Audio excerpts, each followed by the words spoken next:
Chat, can you tell me how my audio sounds? I've got a new phone for the first. This is my first stream on a new phone. It'd be cool if.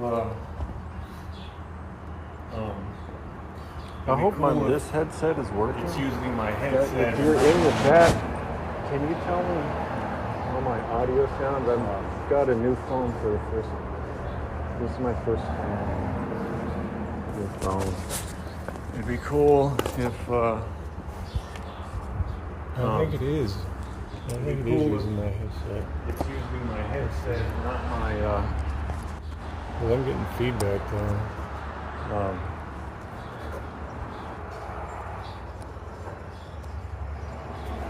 Let's react to Tucker.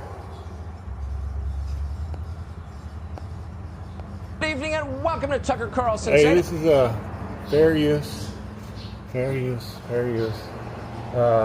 Don't take my video down, Fox. Just trying to absorb the news and do some reaction, and that's it. A good news show, don't get those too often. It's April 25th, 2022. Elon Musk bought Twitter today. That means that Twitter henceforth will be privately held. Elon Musk will determine what is allowed on the platform. Now, why is this significant? Not because it signals the sudden arrival of oligarchy, as you're hearing now. It's too late for that. Oligarchy is already here. Every major tech company is already controlled by billionaires. That's been the case for a long time. So this is nothing new. The reason today's sale of Twitter is big news, the reason it could turn out to be a pivot point in our history, is that Elon Musk does not agree with the rest of the billionaires in the tech business. Unlike the leaders of Facebook, Google, Apple, Amazon, Elon Musk believes in free speech. He thinks everyone should be allowed to talk, including people who disagree with him. I hope that even my worst critics remain on Twitter, Musk wrote today on his new platform, because that is what free speech means. Now that sounds like an entirely American sentiment, but in this atmosphere, that is a revolutionary posture. Of the 5 companies that control the flow of virtually all information that is consumed by the citizens of this country, Twitter is by far the smallest of them. But it doesn't matter. One platform going rogue is enough to break the monopoly. That means you now have real options for expressing yourself. Going forward, if you disagree with the administration's latest directive, you get to say so out loud to an audience. So they're up there every day from the podium, the biggest megaphone in the world, commanding you to hate this or that group, lecturing you about who's good and who's evil. Because if you're a child, you have the right to decide for yourself these things, the basic things. But before today, you didn't have a right to express your disagreement in public. If you had an opposing opinion, or even more dangerous than that, if you had countervailing facts that undermined their storyline, the tech companies would shut you down immediately. It happened to us. It happened to a lot of people, most of whom you've never heard of. Never hearing about those people was the whole point of shutting them down. But that's over. After today, you'll be able to post your dissent in a place where other people might have a reasonable chance of seeing it. In other words, you will have a chance to change other people's minds, just like the White House does every day. So you just became a little more powerful. The people already in charge just became a little less powerful. It's that simple and it's that profound. Of course, it could change. It's possible that at some point Elon Musk will decide he doesn't really want dissenting views on Twitter. That could happen. Elon Musk can do whatever he wants, just as Jeff Bezos and Mark Zuckerberg could do whatever they want and often do. This is the cost to the rest of us of living under a political system that is so dysfunctional it cannot even guarantee the core freedoms it promises its own citizens. And free speech is the first on that list. Why? Because democracy depends upon free speech. And the irony is, if you'd like to save democracy, you are forced to look outside the democratic system in order to do it. At this point, you have no choice but to put your hopes in the good intentions of an eccentric billionaire. There's no other option because no one else is coming to the rescue. So in the case of Elon Musk, we will see how this turns out. But for now, Musk's purchase of Twitter is the single biggest political development since Donald Trump's election in 2016. It is certainly the most threatening challenge to the corrupt and incompetent leadership of this country. Now, that may not be obvious to everyone yet, but the people in charge certainly understand it. Here was the scene inside Twitter headquarters in San Francisco when the Musk deal was announced.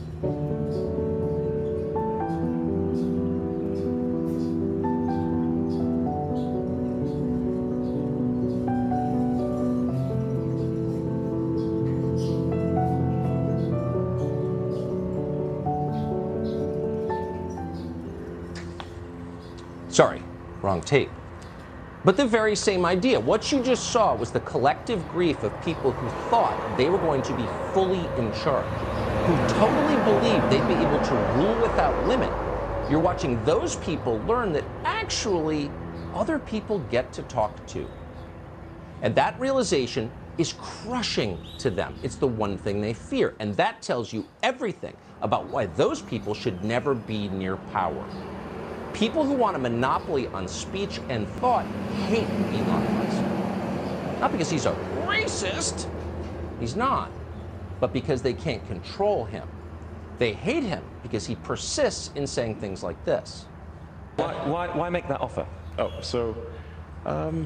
Well, I think it's very important for there to be an inclusive arena for free speech.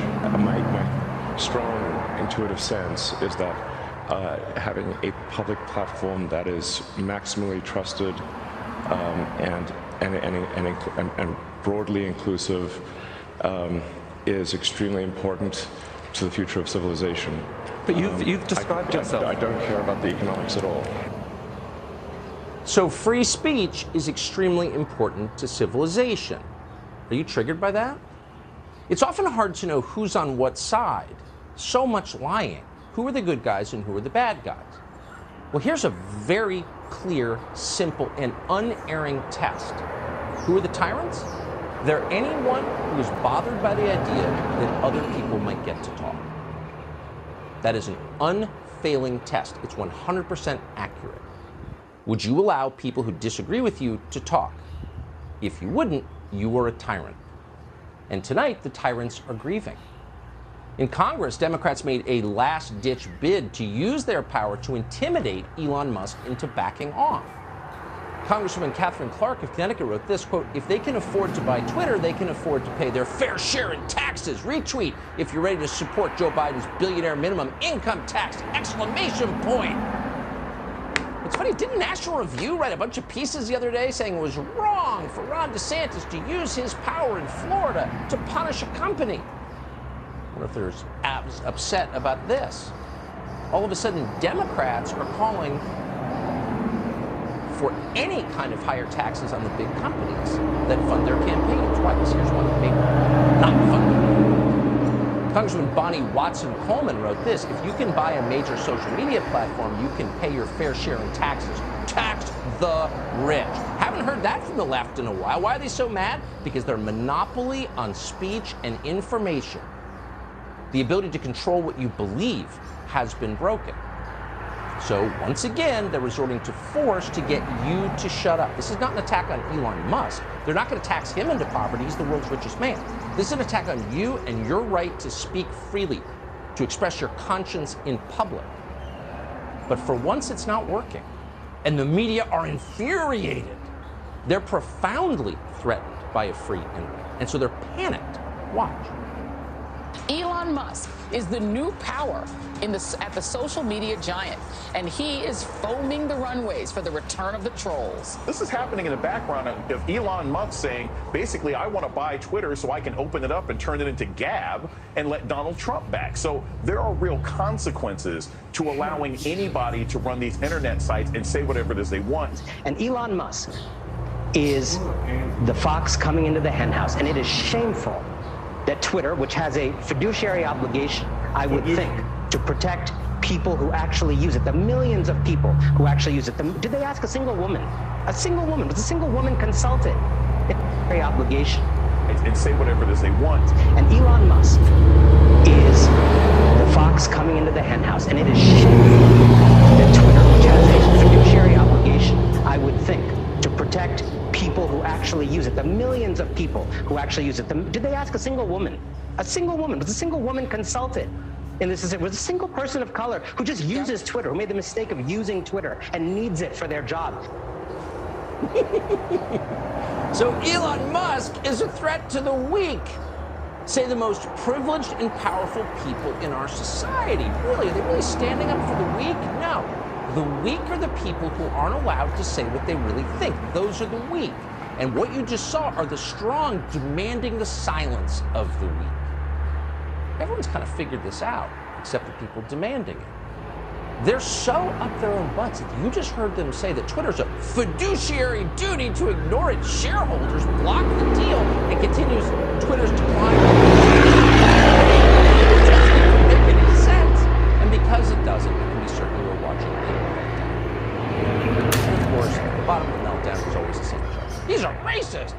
Wait for the New York Times piece telling you Elon Musk is a racist. Sean King, the fake black activist on Twitter, wrote this, quote, "At its root, Elon Musk wanting to purchase Twitter is not about left versus right. It's about white power. The man was raised in apartheid by a white nationalist. He's upset that Twitter won't allow white nationalists to target, harass people. That's his definition of free speech." So you have a fake black guy attacking Elon Musk because of his parents? So Musk hasn't responded point by point to all of this, and again, there's something a little bit pathetic if you care about democracy and pinning your hopes on one guy, but again, what are our options at this point? So far, Elon Musk has said all the right things. In a statement this afternoon announcing his purchase of Twitter, he said this, quote, "Free speech is the bedrock of a functioning democracy, and Twitter is the digital town square where matters vital to the future of humanity are debated. I also want to make Twitter better than ever by enhancing the product with new features, making the algorithms open source to increase trust, defeating the spam bots, and authenticating all humans. Twitter has tremendous potential. I look forward to working with the company and the community of users to unlock it." End quote. Now, if that's even half true, how is it not an improvement over what we currently have, where people are arbitrarily banned depending upon the whims of politicians in charge, where the powerful crush the weak to maintain their power? If you think the status quo is better than that, then you're a tyrant. Subscribe to the Fox News YouTube channel to catch our nightly opens, stories that are changing the world and changing your life. I'm Tucker Carlson tonight.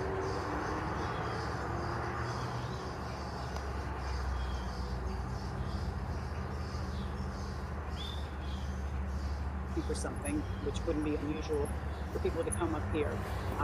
So he was here, talked for a couple minutes, the three of us, and a couple minutes later, came into the office, and the three of us were in the office, and Amber came in, and she.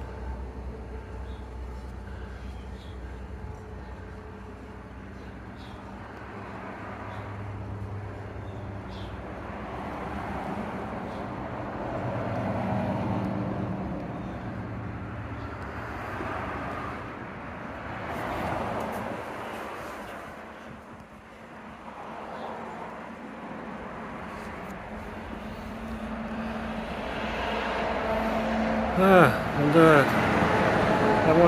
I don't know if I want to keep going. I feel like I need to do more ab exercises. But you know.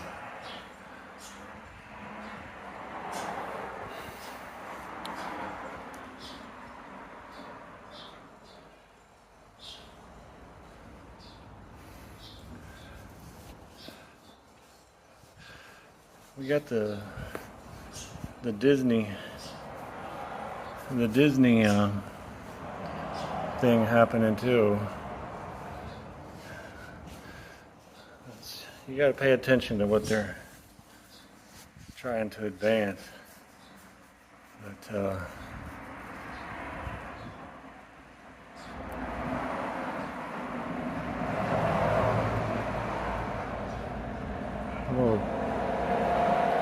let's look up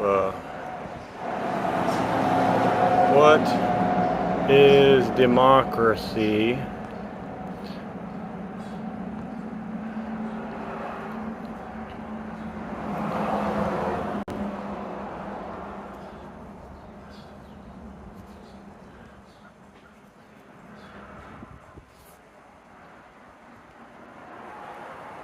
Let's go to BitChute.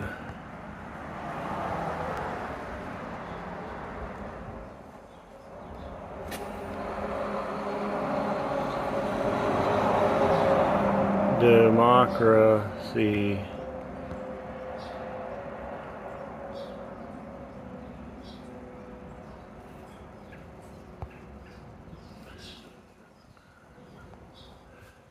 Mark, Christopher,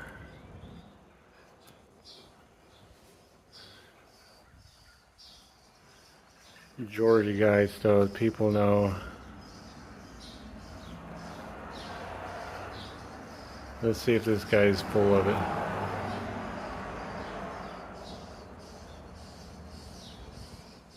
Hello and welcome back, ladies and gentlemen.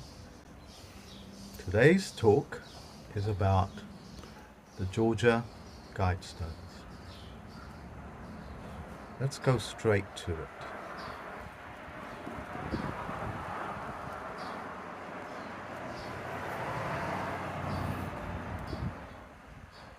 I'm gonna just let you know you can get it from Wikipedia and also the Smithsonian Institute. But I'm going to use the Smithsonian Institute's one. That is the Smithsonian's magazine. Like most of my transmissions, please listen very carefully. Whenever you're reading any documents, always read it from the bottom to top, especially official documents. Full stop. Now, the Georgia Guidestones have a lot of talk about them, that they're going to bring humanity to an end, and let's hope that they do exactly that.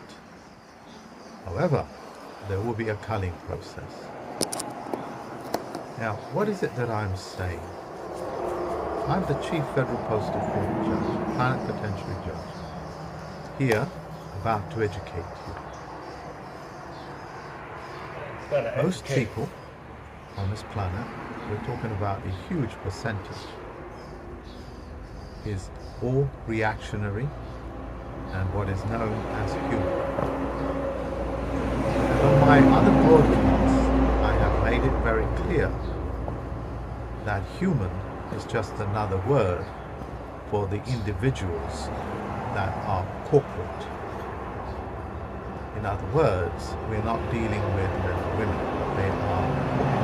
Human is another word for corporate. You know that, and I'm driving home that message loud and clear to you.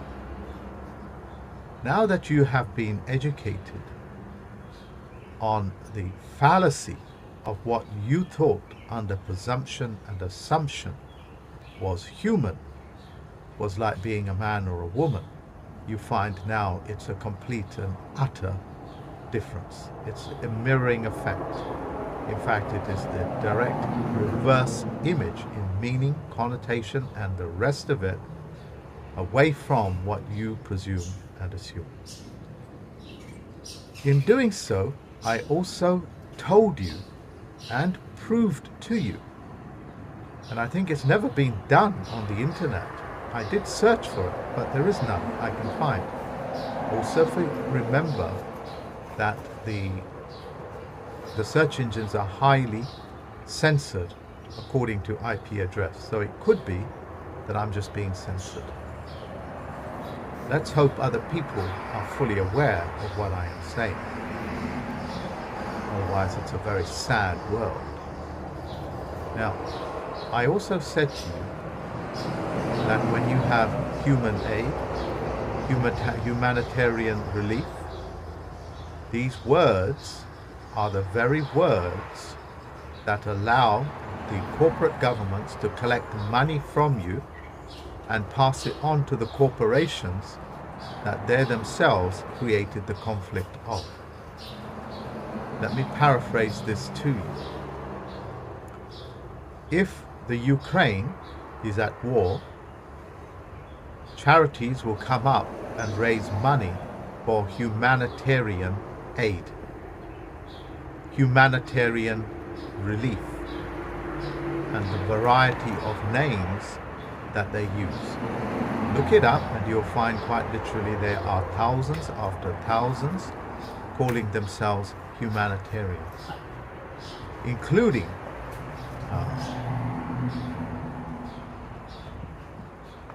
in international human rights. okay, which are very large organizations. When you give them money for that charity, they're essentially going to give it to the corporations that is creating the conflict.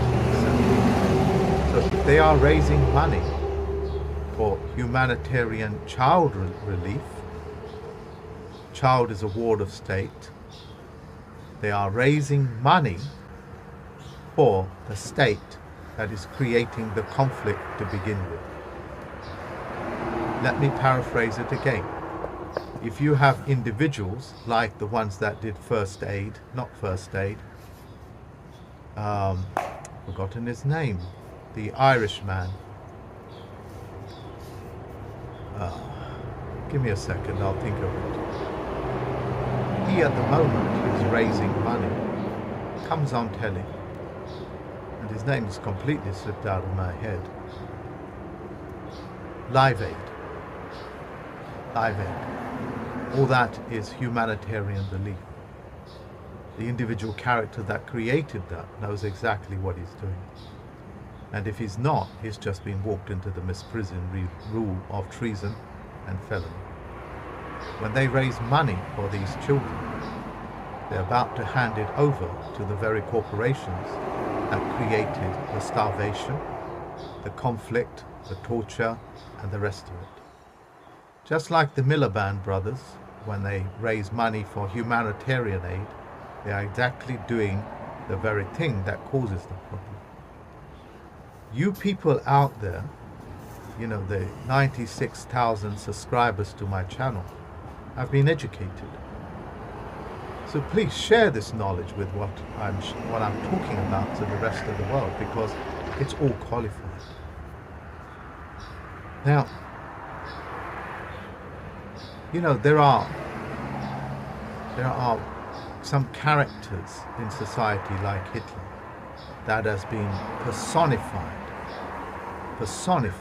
as the walking, talking evil, without even having one single piece of the first-hand knowledge or evidence that he is that, or even Hitler existed. They actually don't know. But if you go to my website, you'll get a very good readout as to who they are and what they are, and how much you have been lied to.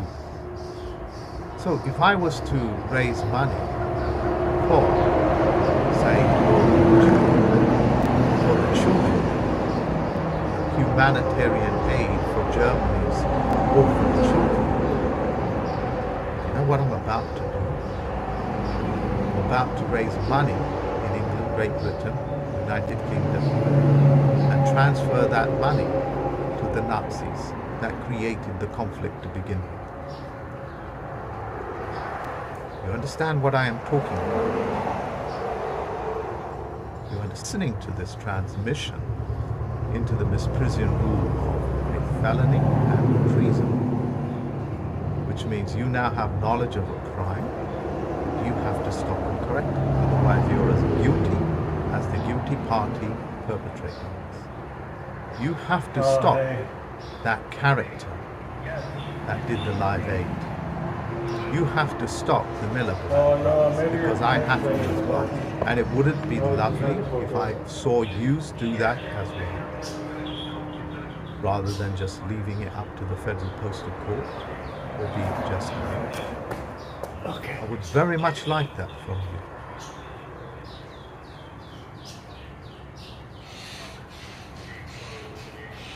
Sorry, I was just reading a message that came up on YouTube. We'll continue. It's not messaged by one of the listeners, it's from YouTube itself. What I have told you and the rest of the world, I've given you so much power that of a stroke of a pen, you can turn these things around. These things also operate out of the UN building, which administer humans.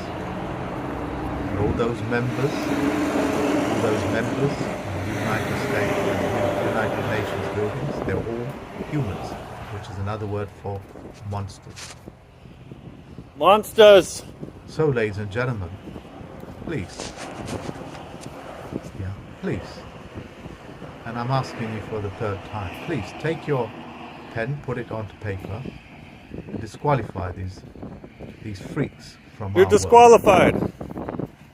I world. disqualify Now that you. you know this, which is You all Bill being Gates polyglot, types. let's read this Georgia Guidestone, which most people are so frightened of. Human beings defecate in their pants when they hear this. Okay? Number 10. Be not a cancer on the earth. Leave room for nature. Leave room for nature. Is there any part of that that sounds deadly? It's like me coming up to you and saying, you know, let's make sure that there is enough room for nature, and let's not be a cancer on it where we're going to throw chemicals, germ warfare, Agent Orange all over nature to bring it to its knees, which is what the corporate government has done. The very nature of a corporate government is to lock down nature, where you even have to pay for sunshine as well as oxygen, which is what they call carbon taxes. But all of these things have been turned around in the favour of people and the planet. So number 10, there seems to be nothing adverse about that, even though it's written in a negative state of condition. Leave room for nature.